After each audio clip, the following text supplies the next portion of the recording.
Samantala, mga gumagamit ng open pipe sa bayan ng Bulan, nabibilang na ang araw ayon kay PNP Chief Virgil Bibat.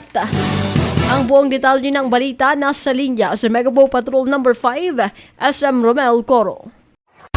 Bicol Network News Report!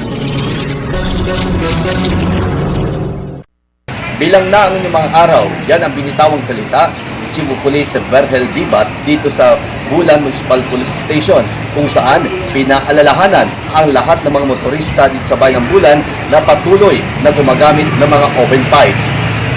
Ayon sa eksklusibong panayam ng Megawa Patrollers kay PNP Chief Bibat, hinihintay na lamang nila ang bagong deputation mula sa Land Transportation Office or LTO upang maisakatuparan ang mas epektibong pagpapatupad ng mga regulasyon kaugnay ng mga motoristang lumalabag sa batas.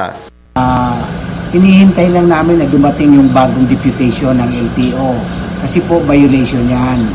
Nakakapag-create po yan ng noise na nakakainis at nakakairita sa pandinig ng ating mamamayan. The moment na dumating yung deputation namin from LTO, we will strictly implement. Kasi nakikita ko po hindi masyadong matalim ang ngipin ng ordinansa ng trapiko dito sa Bayan ng Bulan.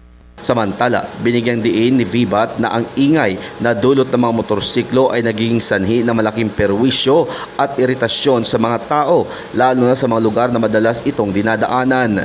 I-create ng hindi kaaya-aya na tunog at noise o ingay sa ating pandinig yung open pipe na yan.